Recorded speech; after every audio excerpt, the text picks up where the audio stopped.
mu aduonu nsia anase information center se wo to kase petedi amaye dwene ba information center e wo de nchira mpese bi KPK adwumam Dr. Momo wo ho president ase adumye information center wo ho na kopie mo beria sam say erade kasa enida so information center no e wo de nchira nkotim so richi e wo mfuo mu atopeten ma rutu oda kese wetenga ta oda kese mu azemai e wo emisa krom sa ana aikuto ewa techem ki load up city wana na de nchaman chiachira for mo bo ampesem senior high school. Oh my goddess omutie de nchaman pa and the malam ane mpanifo awudo bebre na netie flash phones wo mfuom ano so to kase de petie na obenya ya YouTube ne de nchaman TV sa ana TikTok ne de nchaman radio sa na Facebook no de nchaman radio 91.9 X no de nchama wai di echi na kase ne mbe fa mawo anwumre yi ya be kase na dia mawo di ameje so ya ko ba jesi ka keku anwumre yi me ne mo fase mamme amma aduwa ensam no enie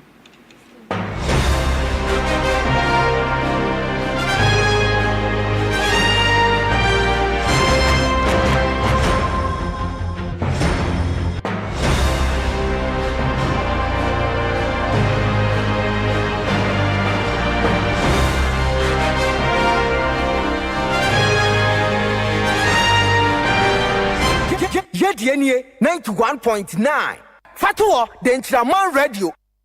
Ahana gana nyina kasa ye Africa se na se na ye mfa ma na ye nkopie mu ewo abaye bia wonya mfirihyare makoma aduonu 20 years na abaye yi wo school kama wo school na wo force da bi ane me ba kosua san djuma ane seamstress ana so fashion designer ana na kosua wo sua bia na wo fo yi edwuma omo ya ne se ne enam omo toto na omo ho na omo ye bibia kama na ogopie mo gomwa biako ya kaswa winiba kwantempo kakraka no so no awo mfifi mantem ana asem we kosi ye na nwumre yi asa network ne bu ne pa anka ohwade we ni so na ne yetire se abaye ye fe ne gifty aba otuba na gifty aba otuba ana na wo force man say oh gifty jinami na fa koma antaba wona e mo honam no awo kwan na eja eti gift ba no homne so ana zo o twemu kwantimpo yin so nyame amfa fie obonsam etiko moto efiri hi o jekio we betwa fa gift suma gift I going to soon gift ya fa ma hwe ne kwaya ya hwe asam na awra ko papa na asam ni si sa no ani asem de kutukutu fam ni pa wotwi no moto no ni pa wotwi no ye kware a ono so de kara na onwu de na mmodo wusu wa kokoma ama na koto aya sabia na de nchama kase amana nso aya ni gift ma mi di nkomo na awrehu sami aya awrehu gift ma mi sei ono nso di jaye e fa ne bade ho Tala. Edi no kita ye me ma mi no so ye me nana. Awo mo we fe no wa ga cha mi de kala moto abobi na mesi me ba hwe na mesi mi ko ba hwe mi oyo ampa. Me no tue. Ahumachi na aya de bi ode nam besen ko. Enam ode koma cho ba afo. Nta ahumachi na ye de nam ne ma no kwa aba no abesen akwa adwuma ene ne ye wofia na ye tisi ese moto abono nti wo ye simtres osua adwuma moto no ye hu moto ne ye me ba me hu moto wura no kra nso ye so no kra nso no no so da fam ha aha ne de amerika nko a o wutwam kwan na nkasa no kra wunsuro ba wutwam wa ha moto ne hu kra wonyina tini aba no no Tala. eti wutie suya ayara wo sempa gifty na maame ana otwedwadwo a chesa awre kosem asam na reho yento akase ne so abusuwa wo santimantem so awre wo sem bi se ye asi wo ho a eno de nya de keto akra ne nyina ne se wo wre bia wo no adi mfie ne aduonum enan asami si wo ka se kuwait kwantempo ne so e wo kumase na awre wo sem ne se wo wre yi e kwa atwumo e na trotra wo fai no enam kwa ne so mo kwa e na tanka driver bi nso chese ne kai ye otimu na de so lusu control enu na kikikike yesen kaje se ka se di nanim nyina wode be pimpim no owura hu se ono so titrotro de se ne ka na eba no anya na akwa akodi ewu ntinu owura yese wo free eye ka yi mu asi na wo free ka ni musia nso na chese tanka yi a chese elu so ni control ni tutututui ekobo owura ye wi etwifa ne so a esi di so se kima owura yi woti yanom ewo nsie dom ensemina dansefo egina hom ne sentinu omuchire mu sei echire yen mimi na mindi na chi direct try over na di na chi na mimi di over na ni enti yes I hu yan say we no tank na te ba na chi e na over no e de na ni ko hwe ni say tina say oba me so e na me so me yes me ko ma chi a kan so di ma chi e na ko pimenti we ni ba na e ba like say na e ba slow enti be see so no na ejina ya metimi pie enti na me ma me kura te front na me driver car enti me ma me de enti me e bie gate ni pie enti na aka me na ka ni jina na me so metimi pie ena ma we no trotro no odi manim no e de ne to hwe ni sei ena we no e be see me de ni so ye free amnaga junction na eba ye ko so Sokoban Road village mi sa na afi mi hu de menye ena be ka me de na ha trotro de na enipa load ma but na me adum obia enye de na ot front no ye na adwene say rooms oni ne see ya track tanker no epim na odi free yenimani etwa kwani mfe tanka no atifura eba ena pasinya no dot front no e na mi so be gudefsi kan so tanka no afori break ni twa no so no kun ti de wo mu ano no me manim no si na mi twa kwani nsa ade achi ye na ye dikai no nam kwa mu a oba ene say anka bi achi we say tanka ati asai 54 years o yere wa busua e wa timatim chama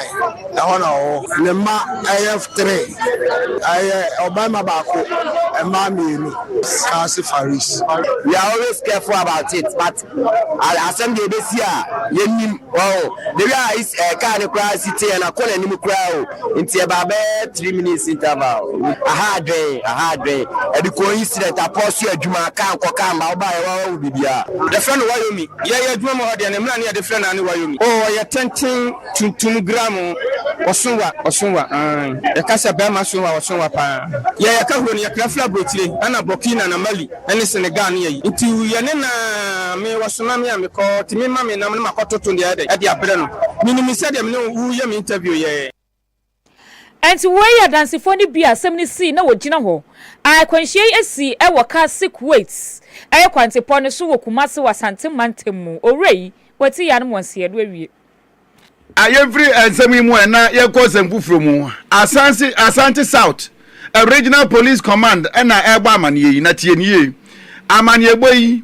a watch yemua, uko piemo, boasin and importemua. Ah, over na kwemukafwe, ama Roberts, Omujenja Mantua, and Yudruwa, Kakachin, for Zems Cabra Fama, Tay near boat to near Kum, near Jones Kenya, and your moody wanted Taneta. Ana no mago konene bi ebe ka kire omo se hwe ye nim nipa ba makom yansa enan bi a omo bo sa abre na kopi obo asene ni mpotemu a ye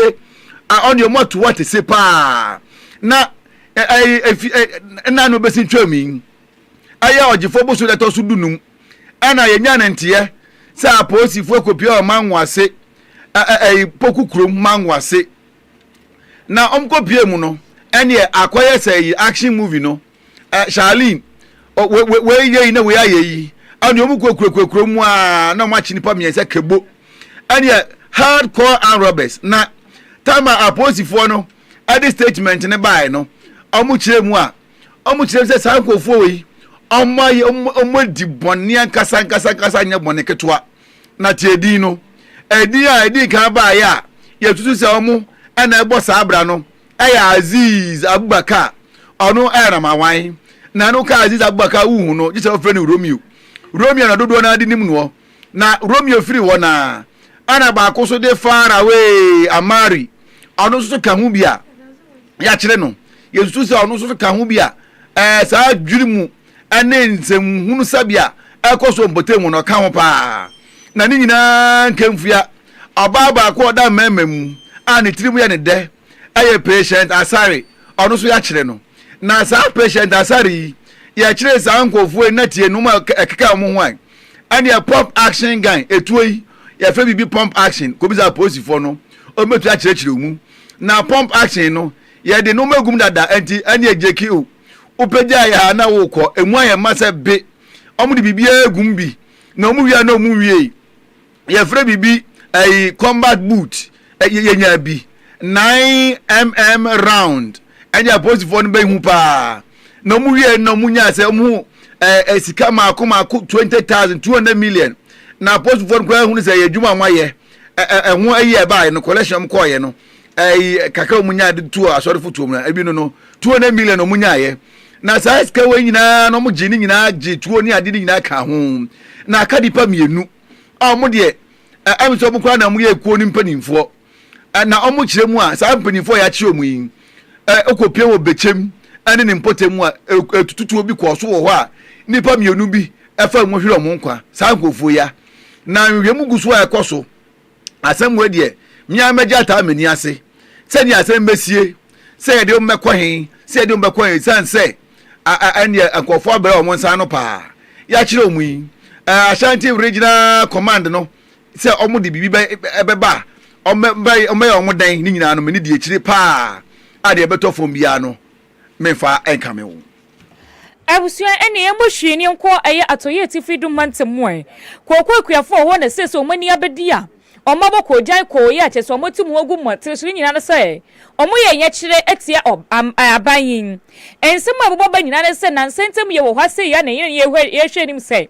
aban baba kasafa ye kokko hu na enu mu no wosofo hwe esi kasem so omaiga na mu Dr. Kasio atofosin enam semtrofo so edi nkomo edni eya mai edi nkomo na nkobotwetwe mu na wotre say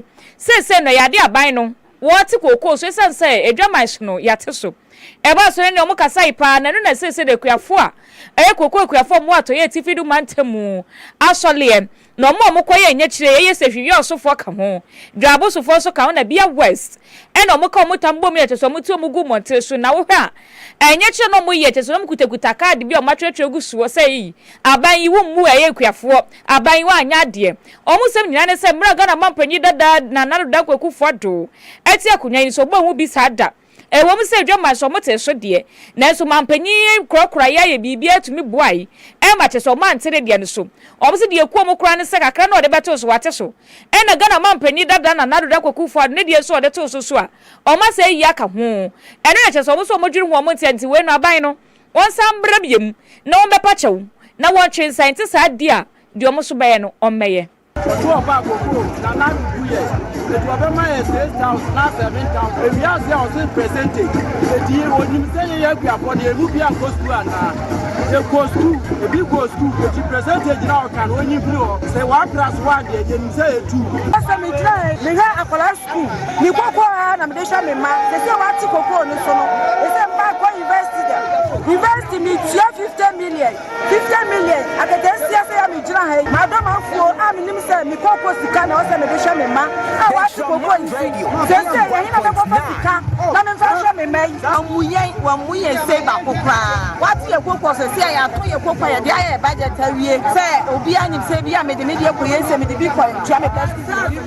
ha me dai. Say what it is no. E be ya de na ya nya sky ya o say de ye. Akuafo wadi atam waka sama ancestor yakatra akuafo na aban akatra ye no yapa na chaw asam na waka no ona pa ya chaw no ntwensan amamuanya sa na ebu no because akofo ado perfisi akwaje bosi aso so tua akuafo ne ka na nko ade we yon competent ana na do aban wo su kuma ye say to ma fi ya ye ya what na na do ya na start to contract what the 5 million na de for my wey kokko ekuafo no mu bia omowo eye atoye tifidu mantemu ene dei eno ye nya kira omo ditia aban na nam kokko eye bo ne so ene ya yeduru kokko mu dia yenkoso anyina kokko mu kakra esanse kokko no ehwo ba asemu yi akoye bibia wo ho pa ene owura anunyamfo a ye fe no Dominic Nitiwu odo no suma de hia wo bimbila na okopie wo mrahye bedwemu a ene enuane ene ekuayo kokko konumti a wo ho odanu a hwe toto ano edema omayi na we da de betu dwa se we aban oprepa na se bi mpredi asa patapa pieto edem na wuro ana oba oni afi wa ware ase otuba nchi kura onua na ba ne sei ana koko akuafo oye omusa ana gise wante pe na waye ne ni se oye nya oye eni hwe eni hwe bebia ba ne sei ana koko akuafo ubeti omusika so bag ba ku bia no apem ba ko ene aduasa nwotwe ba ne sa anya fine anya fe kura enti aban oye wudini ngeza ensam wa ka bi pa oye wudini Dominic Nitiwu wa kasa papa se adenti na wo yesa na koko akuafo ometi ahesuo na obeti omusika so na sika no so nya kuma 1,000 cedis 10 million ani nechi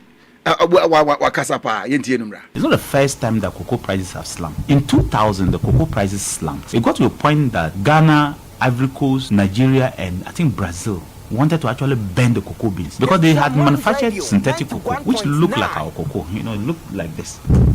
and so the world market price slumped. And Ghana and those they took the decision to bend so that they will have less cocoa beans to drive the market up. But even that Rawlings regime refused to reduce prices because in our history it has never happened. Never in our history that cocoa prices have come down. It's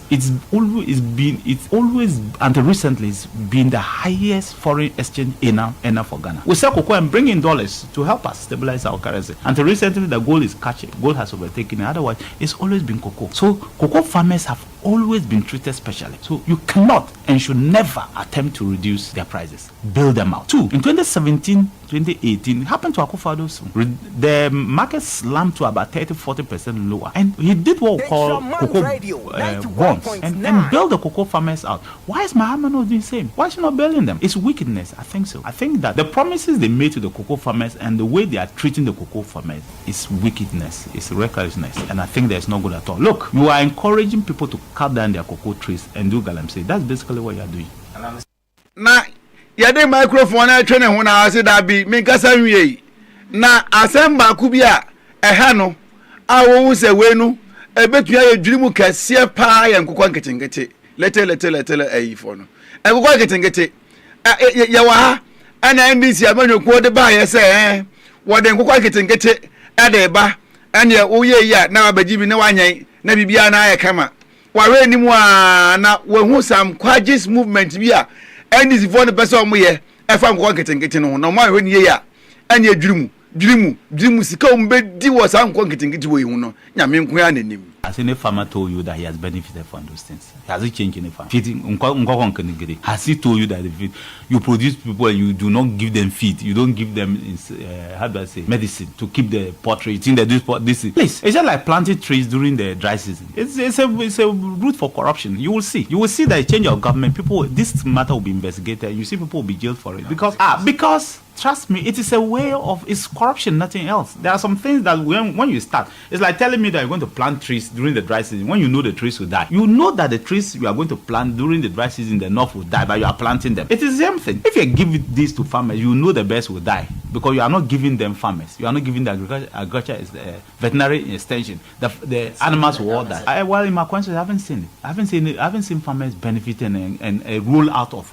veterinary services for the farmers to make sure that the bears are alive. Well, are they going to just going to build the housing for the bears, or they will just leave the bears and they'll be walking around? Please, let's be serious. Do you get me right? If you want to support the poultry industry, there's a way of supporting the poultry industry. Support the poultry industry. Their basic need is feed. Reduce feed, imports, and make sure there's market for their goods, right? Market, the egg, the animals. Make sure that there's market. Support them and make sure there is market. So if you are buying off to feed school kids, you are buying the eggs to feed school kids, so they have ready market. If you are using buffer stock to buy this ready market, that's okay. I will support it, and I will fight anybody who doesn't support it for the government to succeed. Right? But if the government is doing tokenism, I don't think that I'll support that kind of thing. And clearly, and all the things is tokenism. They are not doing that. They just want to do it because they promise and let's fulfill it. But you're wasting money. Seriously. Dominic Nitiwu. Na you Dominic Nitiwu wodum kumano afemunu kasa wie pe. Ena dom dodo ne sensem twefo mu nyina mombrai. Na yeso wasem bi eka kire won. Na wonipa wogina nsɛmtwerɛfo no gina dom dodo na namu ane yakasa yo nimnyamfo Isaac Adongo wono kopiem ewo eye machebedwe fie ono so ewo edom dodo na fem no ye machebedwe ni ema eye Bolgatanga Central number wakasa no wose koko asem na abasa na ya ka ayese ndc amenyo konya de omo pese ombetua eye koko kuafo de kana so mate so se na akwa bibia ho no wose nya grow se no koko board wankasa na ye koko sector wankasa ho no sika o mehia na tumi abo na otumi abo bra ho no eye 30 billion wose se ska no kofa ne wose ni nyina akeka ho e na akofa sa asemi abantia ya ye nya abotre. As we speak now, Cocoa Board, in order for Cocoa Board to survive, we are looking at being able to raise working capital of over 30 billion Ghana cedis. That 30 billion is not to pay the 60 billion they've left. It is just to make sure that Cocoa Board can do lala sulala. 30 billion. So you can now understand. 30 billion. Cocoa Board doesn't deal with millions. 30 billion in working capital. Meanwhile, if you look at the accounts of Cocoa Board, you will notice that there's a big hole sitting there that needs to be addressed. The net equity of Cocoa Board is over 20 billion. In other words, is that not the case? Then they say, oh, go and borrow. That's the only thing they know. So, ladies and gentlemen, the reforms that we are introducing is to make sure that, one, we have properly restructured Cocoa Board financially and make sure that it has enough working capital to serve the people of Ghana, but also to manage the operations of Cocoa Board to make it very, very efficient. Yara Isaac Adongo was sick a can ashe. One fast will win a water was in a watch say. Abida and a brasso and another danko photo or your man penny that the one whom the Jimmy and BP abano. Was who Cocoa Board while a cow muchigu hono and a cacatoa. I just want to take you through a couple of the reckless financial exposures that these people left for us. They borrowed 1.8 billion from Africa Development Bank. This government, in 1 year, will have paid down 1.2 billion of that money. The interest that have accrued on those Africa Development Bank loans is about 209.5 million. We have paid 165 million of that money. They had a 10-year Bank of Ghana loan, the principal of which was 1.3 billion when they left. We have since paid that money by converting it into equity to recapitalize Cocoa Board so that Cocoa Board is financially strong and relieve them of the burden of servicing those debts. The interest payment on that is about 65.7 million. Again, we have relieved Cocoa Board of this obligation by using it to recapitalize Cocoa Board and give Cocoa Board a better financial standing. The Ministry of Finance, that cocoa that they went and promised the people and took, you know why they were promising people that they can generate 850 metric tons? Because when they went to the market for the syndicated loan, they had to indicate that they are going to get receivables from 850,000 metric tons so that the white man will be nodding and be giving the money. When they give them the money, they defaulted in paying all the money and had to go to the Ministry of Finance to borrow $70 million in bridge finance. Records show that the then Minister for Finance, Mohamed Amin Adam, had written couples of letters to remind them to make good that obligation. They failed. So even the money that they took, they couldn't pay all. They had to go and borrow to one million for Isaac Adongo wano mashebe no Bolgatanga Central no Gina dom dodo na nemu ene semtro for twe nkomo fa koko semi hu yemfri Bolgatanga na emepie mu ewa Asante Mantem na bepie mu Asante Mantem a etiawa ene suapon ba ko a wo ho a wotete anesefo omu nyina no wo ho a ba ku di the Royal Nursing College na Royal Nursing College no tafu ihia yeso ana wobuto wodi wodjuma na asuya wono wo hwese asuapo awodo wo de mra ani bibia ye adwuma Ghana Tertiary Education Council GTEC ana etwaliti afre omo na GTEC na na omo de betudwa se suapo wa tete anasefo watafu ihia yeso no wo de padlock kakraka bia kotum se kagbo se school no wontumi ntoa so ni nyina ne se enoma awo se sa Royal College Nursing College wodi bu akwanu na wo hwe se we abeboa enoma ba ni ehia ansa na ebie school pon no ni nyina no wanye afie besi twemu aya wo musumi da toso aduonu 9 aya 24 June 2024 ana ebeto odwa se ne admissions a woye nyina no ay admissions a woguso woye na woye no akade a ka ho amaye se o we no ayasuapon betumi atete anasefo no saa akade ni nyina nka ho na yebenya omufo nie wo social media no so ama Royal Nursing College ana ya ka mo wasami na ene enche yenya ene se GTech for no won mo atu anamon se o mo beko school ho na makwa se ebi asuapon de enka enim no o wodan sei o wodan kura sei o bebi a be kira de eno we na ohia enkrata kire se o ya registered no ewa hin wo kopie mu a sa Royal Nursing College woni mu ba kokura kire se won krata asem nyanyanyanyanyanyanye enti wogina wotumi so se ni aban de amom no se college kese no ane e won fa padlock efantum ana da wonu ye college na da social media so fa de efe na emom na akade e kan no ana kan wo na wotu mu wie na wo kire se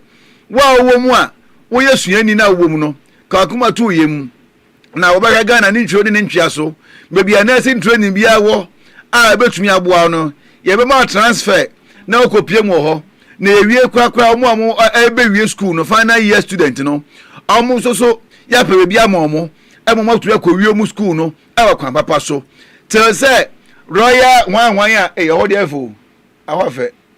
Royal College ebenya akade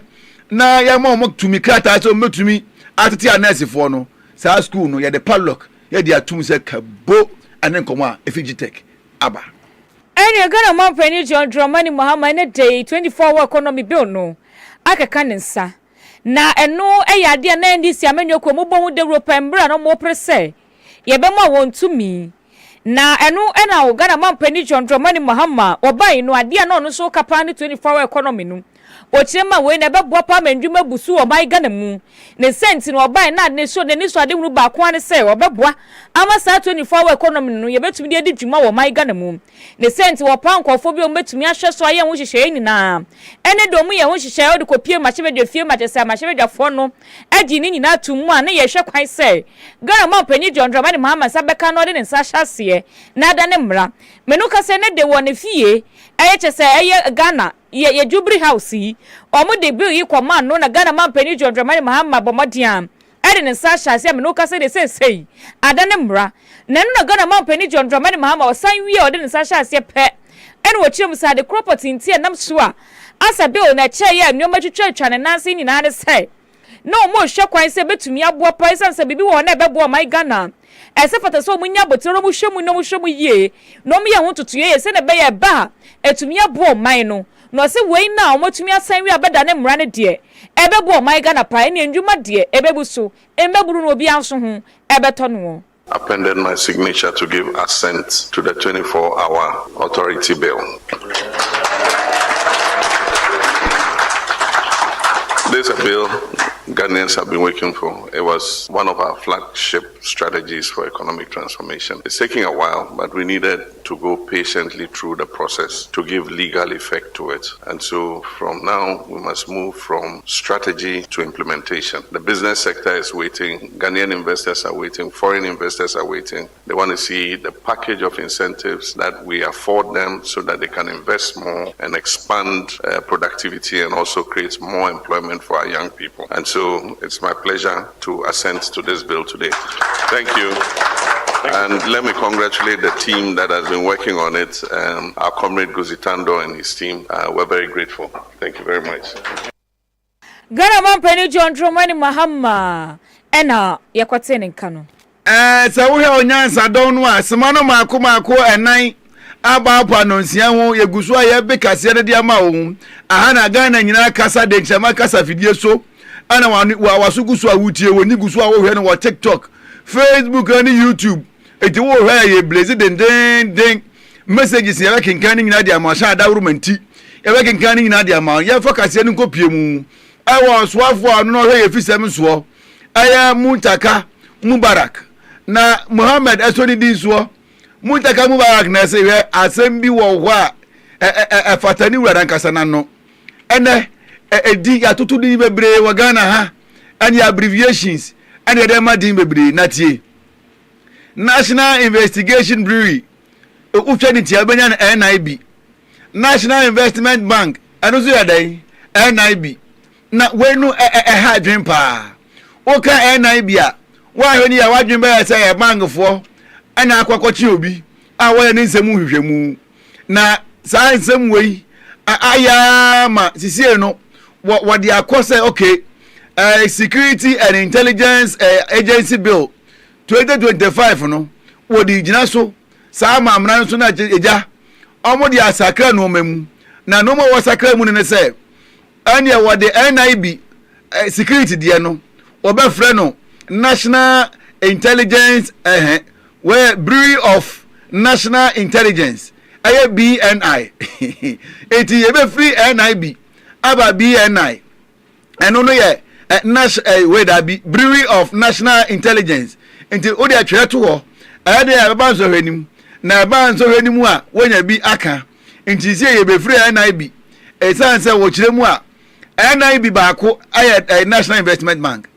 enti we no o si edi security sense ba mo nsem no ye twefiri bank ne ho Mutaka Muhammad Okasai say and in our 10:30, we did a number of things that warrant that we are able to make some changes. Significantly, among the things that we needed to change that warranted the introduction of new bill is the use of NIB, National Investigative Bureau, which also matches a bank's name, National Investment Bank. The Speaker, as you know, everywhere in the world, you make sure that the acronyms for the security agencies do not match any other thing. And in fact, it is supported by law to make sure that nobody is able to name anything after an acronym of any of the security agents. Unfortunately, we have a situation where when you say NIB, people are wondering whether you're talking about the bank or you're talking about the security agents. So, Mr. Speaker, one of the significant things that we are trying to do is to reintroduce the name BNI. But this time, even though the BNI of yesterday was Bureau of National Investigation, this BNI will still remain Bureau of National Intelligence. Obi sitrodo matwa ka ko ye jini kwaku enum ayo ye jini konfu enum Muntaka Muhammad nensem ana wonya bi etie ne ma menyina so ai na menkafu bank kase baako a yina ye di esika koto ho na ma esika gu ebotom a de Ntraman Rural Bank Susu Savings Premium Savings obadache wa odache hu hia enti wo ye nyina bi edema fixed deposit treasury bills white gold investment agri term investment wo ye nyina bi mobile service no obetwa kama pa Apex Link ACH USH MoneyGram Ghana Pay Ria ni nyina no obeye ni nyina ma na loans no so busu wa ha se uye ni ya unya ni ye tutunu tunu bebre na nya loan ni bi agri term investment kokuakuafo munkoji loan bi fa nkohye mo ayin mu kwabu funeral loans and your project bi a wo ye ma loan kakra e ma odi akoye aso ani amienu baako e wa ya mfre ye ni OC fast food die nimhwe run about one ana kese pa no e wo Broadway tetede no Broadway and e fere Canary Road e wo dunko anofe fresa meye 0303981229 ana 0503230238 na the Ntraman Rural Bank entumi emwa ufie na wesi no enoma bi ose ko na eboa pa enti na Ebenezer Unique Ventures ede Hisense Nasco Neon Nexus Pearl Home Appliances nina enye home theater ba ku am koto a chepa ade a chest freezers mi koto ba ku bi eno so wa chepa dam ne bi ye eco store ni na da hu sisi wa ebo adwuma ka didi gadem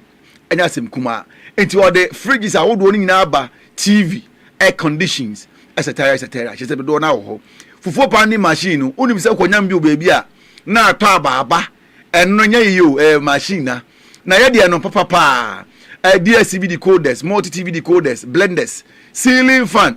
eni nyina no ebi ho kona so ye na no ma no nya nyina na egbobo din okọ na so ye kese pa no dunkwa na wo ye ni community center no ana die nim hwe jakesi mfo kwantempo no so a baby amami keye tire no opposite wora na wo enti I am free so ye ni the Ntraman Rural Bank ana wo near a runabout ye buti ho order frɛ bra eben na bisala asem ya pese obisa no 0549 657025 and 0204 649764 na bra eben engine so elijoli die o de o se me boa say anytime you be shine bia de bisa no Eli Jolly Educational Center hofe bosome miensa abofra no ye gye no say obetua akọ adwuma na wakọ ne yie enti bosome miensa abofra ye gye no ekosi mfie makọ enum ye gye omu nyina awo ya so ye esa say ye dwen hu nti abofra no say wonya bosome miensa o say okọ adwuma o ye kirekire ni o ye posi ni o ye soje ni o ye hwan ni bia fa na bamra na ye nye no na ye kyerade ye nye ne keke o ye kyerade abofra de se na no ti wo school aye na boa enti na mofra yi awish kontomre wo sa borofo no kama pa school ni ya chance na pa no nson anwumre no miensa ne apon na open extended care ha na hia me no ye de bi to awo so anwumre no miensa kopem anwumre no nsia na obefa abofra no udim nyame adoma memne da bia adapa no nkron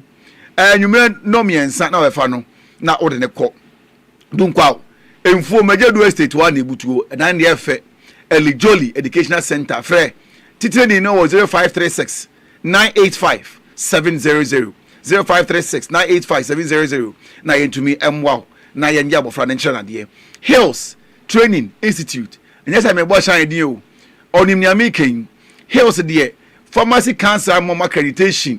amudi esa school we enye ba akwa ya tumi we Pharmacy Council mom accreditation until the mama location Royal Galaxy School ho na inside I want to school yi say open drugstore anu atena na nkoya ho baga waza bia chese nkofa aduro bi efa nkomo obi nkopra nu nkokunu a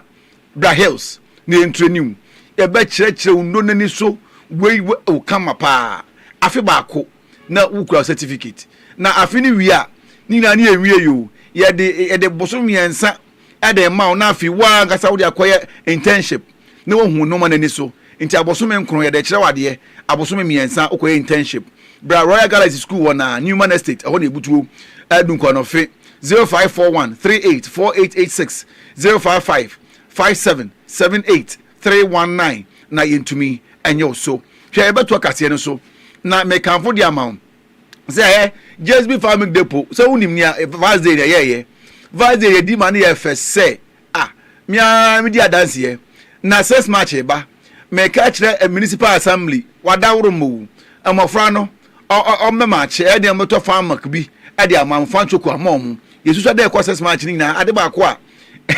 ye di ji ho pa ye no ene e mo afa ma ye gbofu pa ko just bi ho o de foforo pa ba che se eno ne bo no e fom a ono benya fa so bebre mo nko to farmer kri ego ni nyina bi every just be farmer depot or finance fanchoko fan yogo mango passion no ana super yogo ni bi e wo ho caps nketwa ye didi odo ni bi medium tetetete ekunye de mabusuan ni nyina na bi wo ho vanilla flavor strawberry flavor and ye choco flavor ni nyina bi wo ho size no tie 500 ml and 900 ml ni nyina no ye will be double treat ye tumi de flavors mi no na ye de kukonko ba kuma ma na utumi efili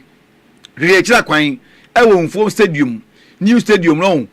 stores na ye si na kire no ase ho omo si atro JSB Farm Depot kopa bi go fridge ni mu na mama fa no so mfili frɛ no 0243214089 na JSB entumi enjo so King Abi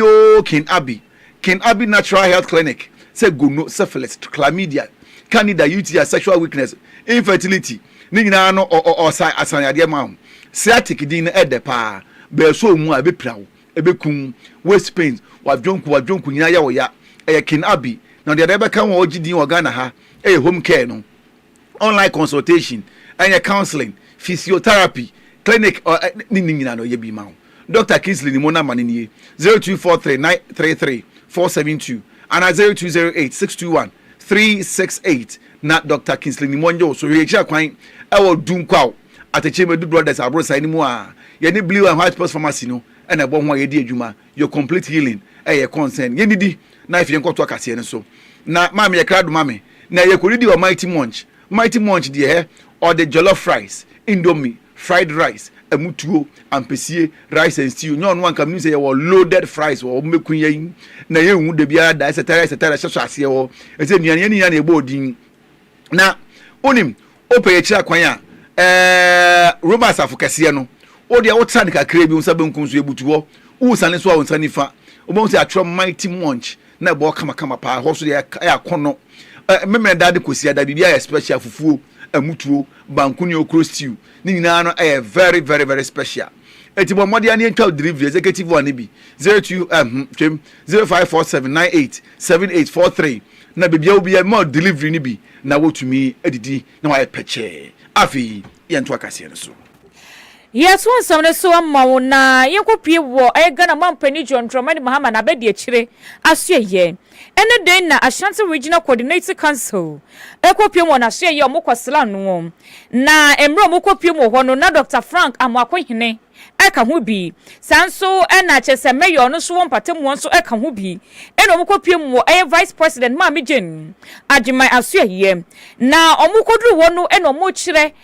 chese mpuntu a ekoso wasante mantem aban yi bayi enuema wo ye ene ne ekoso wo ho na no omochire sese ba ho ne di asem wo ho dia eyade o mayiro mo pa ma bibia koso yesanse Ghana mampani John Dramani Mahama bibi by a friend was sanitation day. Was say what he said on Muji Tumpa, Chese, Mimi de Biadanum. Yabosumi Ashasi, no Mokosua Yewa, a much as say, and when the Aquaso palm. Or we watchers or be on a support from Sadiana and I say, one didn't win one patem one. I didn't call for Makumaku 111 and no match one. O you know just say we no esaba ba mo sema sentiment o mayiro mo pose bi esi wa sentimentum kusasi hini ya oti ya no mo sedui wo so hwe ba mo fo de wo mo bo mo de adiri mika ba ho ebe bobo ba ye wo sese de kumase de sentimentum e wojo kakra obi no wo say ba big push nso a Ghana mampani John Dramani Mahama enam ne nsa so na obaso ame ho keka ho ne de akoso ne kwatepo awudu akoso wa sentimentum a enya grokra obnipa wojira wona nem ebomodia ne eye Mami Jane etwetwe nkomom Dr. Frank Amwakohene no ena ye mantem so afoma Asante mantemfo. A mentor and a guide for us in most of the work that we are doing there in Ashanti region. And if I can count, last year, 2025, she visited close to 5 times in the region. Many of them too, we were on the field to inspect works and to inspect progress of the local governance that's happening in Ashanti region. So we decided that it is not only good to be at the receiving end and only receiving Her Excellency. So we should also try to seek for her attention and then brief her on some few updates for the year 2026. And few things we have been able to achieve by her guidance and also seek for her intervention for some of the few things we have marked out to do. So on security, Madam Vice President, thankfully we've been able to mitigate many of them. Sanitation is a key item on the President's agenda in making sure that our cities and our districts are well kept. Together with the local government ministry, we launched a National Sanitation Day exercise. So every month the assemblies do hold those National Sanitation Day exercise, and it's been very successful, and we realized that the fields that we came to meet in most of the key city centers have been well dealt with. Also, 111 people are standing prosecution from various sanitation offenses within the region. So it is a key issue for us and serving as a deterrent. And also with the intervention of the National Sanitation Day and the involvement of the communities, we have realized that the citizens are taking charge, and not only that, they go to the extent of reporting people who commit any of these sanitation offenses. So we believe that a continual engagement and involvement of the citizens in our sanitation issue would help us. Na sentimentum so for Dr. Frank Amwakohene kasa wie pe na Vice President Nana Jane Opoku Ajimai enso edom masepa wonsrahwe omode ebesra no owi no ochesa sentimentum no mo bodwuma pa no mo koso anya dwumade yen hya ban na nimunyam na mputu so koso ewo asentimentum. Thank you all very much and welcome to the surface. It's always a joy to meet with you, especially from Ashanti region. Ashanti region, you are still on the radar for doing excellent work, and we want to commend you for everything that you are doing. On all your presentations, I hear you on the issue of security. That's very, very important for us, for your region and for other regions too. On investigations that appear to be slowed down, we'll take our report where we need to go, and we hope that things will go a little faster so that people have a sense of justice. That's also very important for peace, public education especially, to be able to communicate effectively so we can all understand how these things don't help us. I also hear you on all the comments you made about what the government has done so far, convey them to our boss, and we appreciate that. Those comments are also very, very encouraging. They urge us to do even more. I want to commend your efforts so far and encourage you to do even more. I know you are capable, all of you. And I know I didn't say the women in the group, but I'm not complaining. I just Woni po yekote ni ke ye nyina ye mame Vice President Nana Jane Opoku Ajiman. Mo ani e ba koji eni sisie ya ani jire kase ana eduru so na Nana ebi chambi the nature sia ena me kan fudi ama o se bon modern na bra na so ye Nana ebi chambi se he ene nansen ye device day ani amanfo ba ho love me alone wo ye na do as I say wo ye ya na fi bibia koso kama pa na se wo ye ope ohinedi ana wodi akunwa bi ase ho sensem ne ya doso do ope bambo na na ebi chambi se mini ya de ebi ti se gono syphilis chlamydia sebi odihie bi na dwene mu aka kakra stroke njuju ya de yi STDs we kodi mpem agro bi ya de ahaban be ka no etuase nya se ye soso ye etuase e de amawo de bia ye adwuma brada anu mpo na brada nu mpo no ode bomane na ko ma me che na kira kwan ye wo brada kwantempo no so bebi etwase de nsuo no ohuno ode akora na bombne na bisa no so ye twase de nsuo no wo ba ho a ho na ebutu fada na mai na wo ye frɛ no na bisa no na onche yi 0541 850 995 and 0593 950 507 na yentumi emwa ye ko ji eni e o kase eni mu na enigire kase ebe yi agan ana me kan fo amawo agan duro no ebo oba ebo abema emema ne sei na ekoma ye se usisi ya oya untumi mmu odwuma bona kofom ya agan oba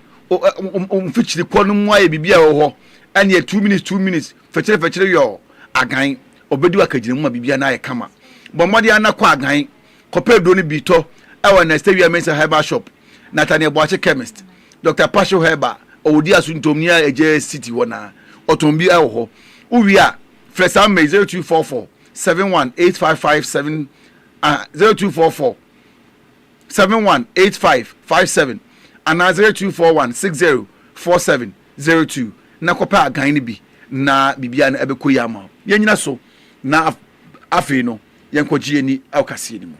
Nigeria Cassie, Nature Man Entertainment, and a tire tree. Yamobi Rakaba Edeba Enigidie Kasiemuna Ene Ewo Enigidian Semono Ghanaian gospel musician Celestine Donko Enna Etufui na Efutua wo tunyina ewo interview bia na anu ada ene okọ grante ye ne ebisa ne sesenke wo hu ne ho ewo infie eduonu anaso hu ne hu 20 years se wasanso gina ne naso a wonam ne nketesia bremu eba efutuo ba ko peben ena nka wode be ma ono ankasa ne ho ena tremu se wono de ese kase onsanko ni nchi na bia 20 years ono angasa ntu ne hofo anase wontu obi o woni 20 years mu ekono ontu ne fo asemba ko pe no beka kire no ene se wo wiase abomodin anaji nyankopon di bibia wo ye bia na fa nyankopon edikan na fa gidie nso ewura nyankopon mesanse wono wo ka dia nyankopon ayama na wo se enye fedi agrokro wono wo si so foforo kwa na confidence na ebi eni ni mu nanso nyankopon akwan ene sene nyankopon ya ne niama ena aboa no de nyankopon edi nanimu kane no ena edi ne edru babia edrenti wesi so foforo na ni da so asa ebi crisis ya obi sa chop money kura ye mfa mawo ene ohun sene wusi fanya wabra bona bomodin a efa nyankopon edi wanim kan wo bibia mu na se nyankopon nankasa ehwe na se bre na eso ede mawa obebie kwan ede ato bebie kwan ni ede ama wei eye futuo kituo bia free Ghanaian gospel musician Celestine Donko asye eba ne konsem fufro mu a free na erekro Jamaica dancehall star Popcan wuhia na Mr. Men friend Popcan ebiem esanse ene day enna asebu traditional area mfimfim mantem heya wonom esine hene ewo ehonomu ene de na historic moment ankasa enti ene da etwatwa ubehia na kasa Popcan na how far there be untimi nkasa biam sisi anidin ede nana akokese a wodi kan asisi a oye abofo hene na chese ye development chief ewo apejahin division enmu wenso de free Popcan enso ehonomo ba ne yenkowie kase no wo kwa okese akache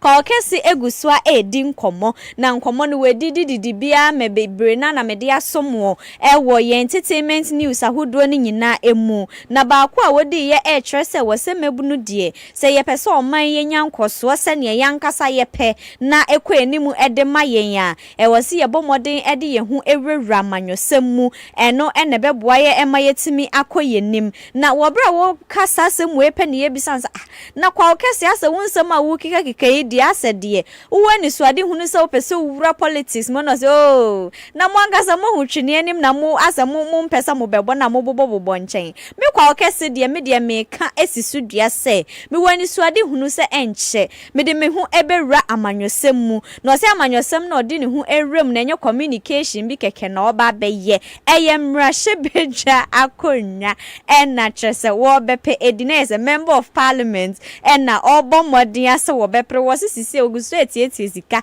enti so nyaye financially capable oh kwa okese abozam obeba betudwa na wagina ewo aguna suredrom potem ho baabi na yato ne so aba na senyankopon ye na domu a na wabeye mrahye bedwani ewo ehonomo ema bibia aye kama wenso eye de efri kwa okese eho enso eba yenyina swei na yemfani gidie nsama yensa kan ni nyina ensimidin ede kekeli loli shine free for famous ede ye bweremu ewo ago pramaso agudie mu nsemi de ntraman sports netetre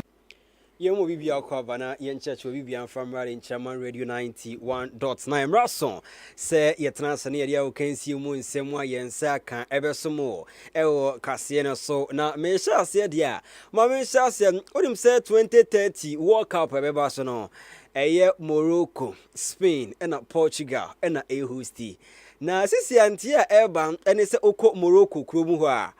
omo asase eku eye nkrama ye okromu ho omo se omo ku nkrama be 3 million dogs omo ku mu nyina adenti a omo se omo pese ekuremu eda ho kava pa na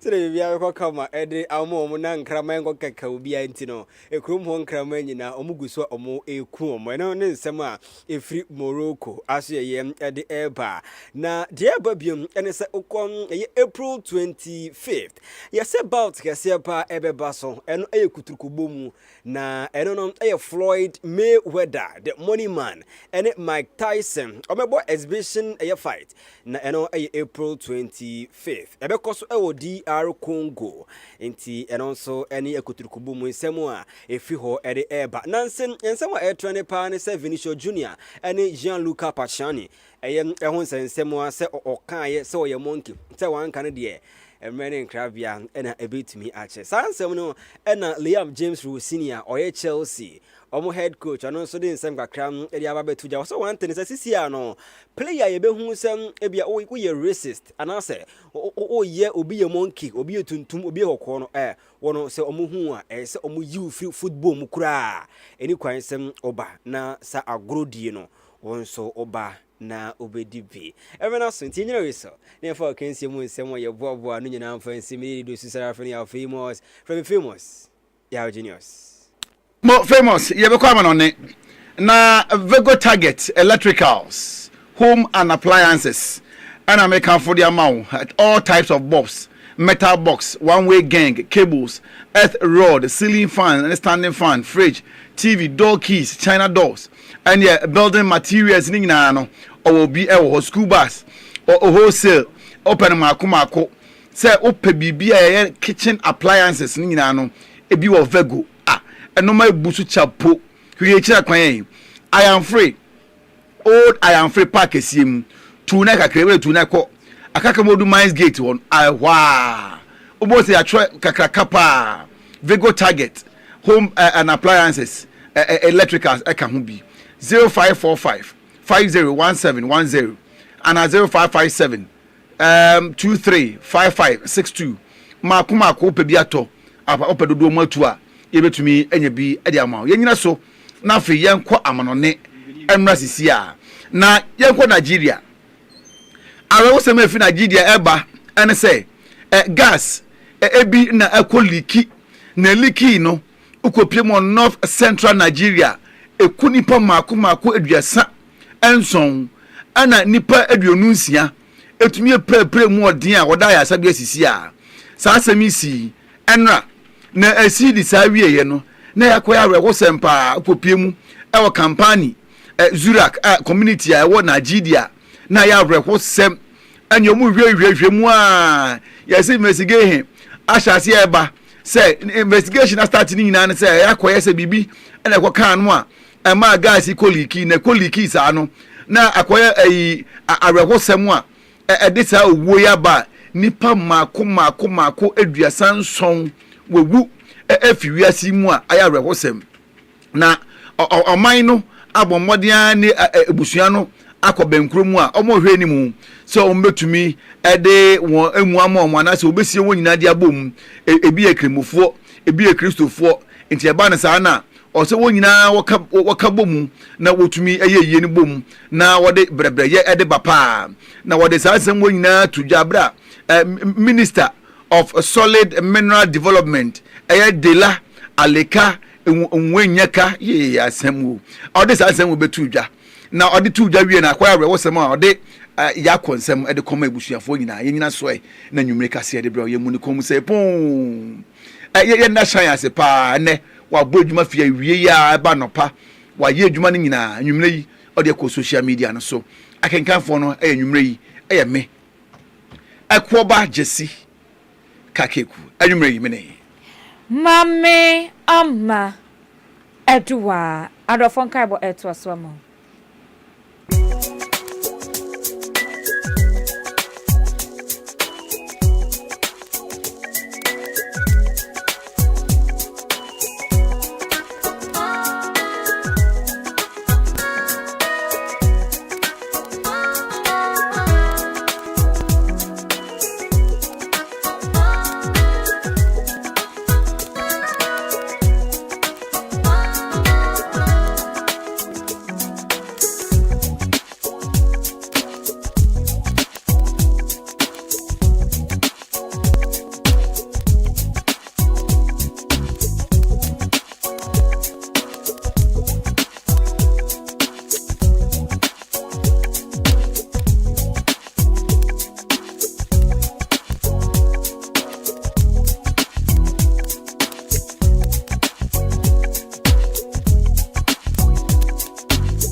Awusian samu akwaba bio mfamra kase nechi enkaibo na